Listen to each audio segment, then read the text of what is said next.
नौपाडा येथील सरस्वती सेकंडरी स्कूलच्या इमारतीतील अग्निसंचलन कवायत आग लागल्यावर काय दक्षता घ्यावी, यासाठी काय उपाययोजना कराव्यात, यासाठी ठाण्यातील सेकंडरी स्कूलच्या इमारतीमध्ये अग्निसंचालन कवायत आयोजित करण्यात आली होती। इमारतीमध्ये किंवा परिसरामध्ये आग लागल्यावर लोक भयभीत होतात। नेमकं काय करावं हे सुचत नाही। अशा वेळी काय करावे याचे प्रशिक्षण देण्यासाठी सेव्ह फायर प्रोटेक्शन कंपनीतर्फे अग्निसंचलन कवायतीचे आयोजन करण्यात आले होते। या शाळेतील कर्मचारी महिला यांना याबाबतची माहिती देण्यात आली। आग लागल्यावर पाणी कसे मारावे, पाण्याचे स्प्रे कसे मारावे याचे प्रशिक्षण देण्यात आले। शाळेचे व्यवस्थापन वर्षातून एकदा तरी अशा प्रकारचे प्रशिक्षण कर्मचारी वर्गाला देत असते। आज आमच्या सरस्वती मंदिर ट्रस्टमध्ये या ज्या ग्राउंड+6 बिल्डिंगमध्ये रेराच्या नियमाप्रमाणे अग्नी प्रतिबंधक जी सिस्टीम लावलेली आहे त्या सिस्टीमचा आज डेमॉन्स्ट्रेशनचा किंवा म्हणजे आपण ज्याला म्हणू अग्निशमन प्रात्यक्षिक करण्यात आली। आणि हे जे चित्रे सर आहेत यांनी संपूर्ण या अग्निशमन प्रात्यक्षिकामध्ये संपूर्ण आमच्या स्टाफला माहिती दिली की आग लागल्यानंतर प्रत्येकाने कसं वागायचं आहे, काय ट्रीटमेंट करायची आहे, पाणी कसं मारायचं आहे, किंवा जे आगीचे जे छोटे पाईप्स असतात ते फोडून आग कशी विझवायची, अशी अनेक प्रात्यक्षिकं दाखवली। आमची ही ग्राउंड+6 बिल्डिंग पूर्णतया अग्निशमनसाठी सज्ज आहे आणि त्याची प्रात्यक्षिकं आम्ही वर्षातून साधारण 1 किंवा 2 वेळा घेत असतो आणि त्याची माहिती संपूर्ण कर्मचाऱ्यांना देत असतो। धन्यवाद। माझं नाव निनाद चित्रे आहे। सेव्ह फायर प्रोटेक्शन इंजिनियर आमची कंपनी आहे। याच्या मार्फत आम्ही आता जनजागृती आपली सरस्वती विद्या मंदिर शाळा मराठी शाळेमध्ये आम्ही फायरचं ट्रेनिंग आणि अवेअरनेसचा प्रोग्राम आता इथे सादर केलेला आहे।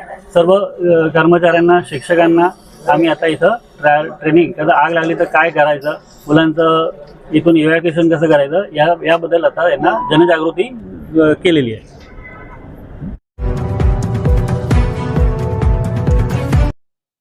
महाराष्ट्रातील भगिनींना आधार देणारी राज्य शासनाची मुख्यमंत्री माझी लाडकी बहीण योजना।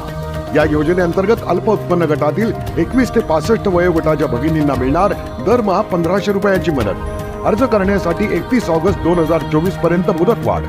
कुटुंबाचं वार्षिक उत्पन्न 2.5 लाख रुपयांपेक्षा कमी असलेल्या महिला पात्र। कुटुंबाकडे पिवळं किंवा केशरी रेशन कार्ड असल्यास उत्पन्नाचा दाखला आवश्यक नाही। पांढरं रेशन कार्ड असेल किंवा रेशन कार्ड नसेल तर कुटुंबाचं वार्षिक उत्पन्न 2.5 लाखांपेक्षा कमी असल्याचा दाखला आवश्यक। योजनेसाठीचा ऑनलाईन अर्ज नारी शक्ती दूत ॲपवरून किंवा पोर्टलवर भरता येईल। ज्या भगिनींना ऑनलाईन अर्ज भरता येत नसेल त्यांच्यासाठी अंगणवाडी, ग्रामपंचायत, वॉर्ड ऑफिस, सेतू सुविधा केंद्रामध्ये किंवा आशाताई बचत गटाच्या CRP यांची मदत उपलब्ध। आता आपल्याला अभिमानानं म्हणता येईल, सुखी आणि सुरक्षित आहे माझी लाडकी बहीण।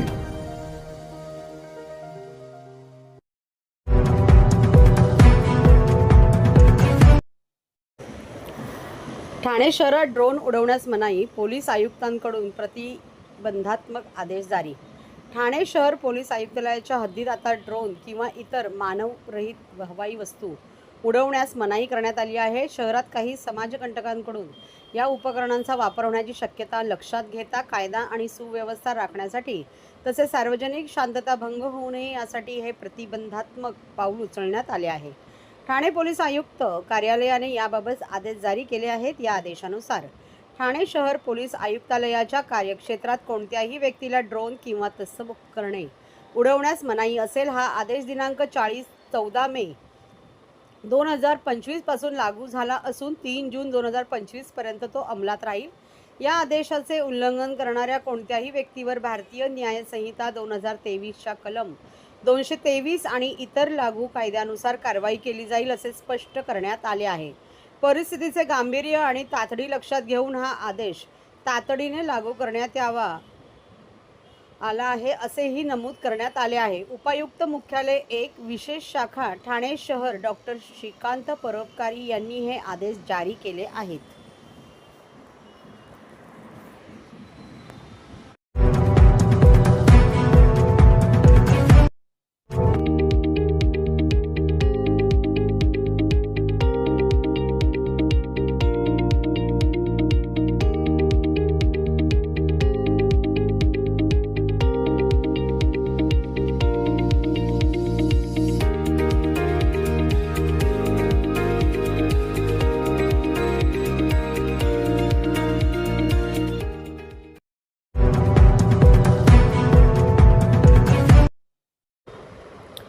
ठाण्यात 4 लाखांच्या 8 दुचाकीसह चोरटा जेरबंद. ठाणे शहरासह ग्रामीण भागात दुचाकी चोरट्यांचा धुमाकूळ सुरूच आहे. ठाणे पोलिसांच्या उल्हासनगर गुन्हे शाखेने हर्षद भरत सुपे 19 या दुचाकी चोराला अटक केली असून एका विधी संघर्षित बालकाला समजपत्रासह त्याच्या पालकांच्या स्वाधीन केले आहे. दुचाकी चोरट्याकडून 3,90,000 रुपये किमतीच्या 8 दुचाकी हस्तगत करण्यात पोलिसांना यश आले आहे, अशी माहिती शहर आयुक्तालयाचे जनसंपर्क अधिकारी तथा वरिष्ठ पोलीस निरीक्षक शैलेश साळवी यांनी दिली. उल्हास नदीकडे जाणाऱ्या मार्गावर 6 ते 7 व्यक्ती चोरीची मोटरसायकल घेऊन फिरत असल्याची माहिती गुन्हे शाखेला मिळाली होती.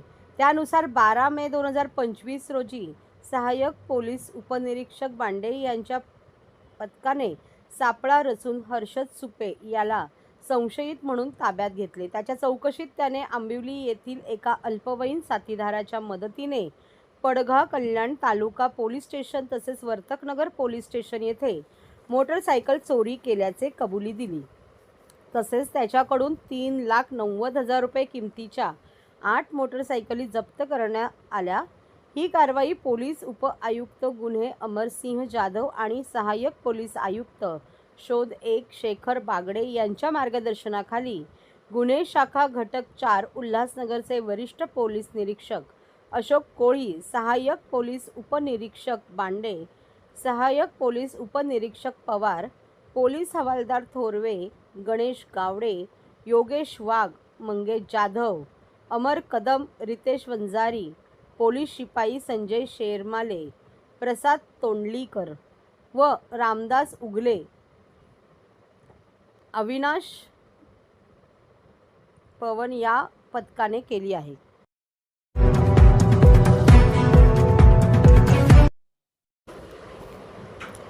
महापालिका कार्यक्षेत्रात सुरू असलेली मान्सूनपूर्व कामे जलद गतीने पूर्ण करावीत, खासदार नरेश म्हस्के यांची प्रशासनाला निर्देश. ठाणे महापालिकेच्या माध्यमातून मान्सूनपूर्व कामे महापालिका कार्यक्षेत्रात सुरू असलेली नालेसफाई, वृक्ष छाटणी, रस्त्यांची अर्धवट स्थितीत असलेल्या कामांचा आढावा घेण्यासाठी खासदार नरेश म्हस्के यांनी शिवसेनेच्या पदाधिकारी व माजी लोकप्रतिनिधी समवेत आज महापालिका आयुक्त सौरवराव यांची भेट घेतली. ठाणे महापालिका कार्यक्षेत्रात सुरू असलेली कामे पावसाळ्यापूर्वी जलद गतीने पूर्ण करावीत, तसेच मान्सून कालावधीत महापालिकेचा आपत्कालीन कक्ष संपूर्ण क्षमतेने कार्यरत राहील या दृष्टीने नियोजन करण्याचे निर्देश खासदार नरेश म्हस्के यांनी महापालिका प्रशासनाला दिले.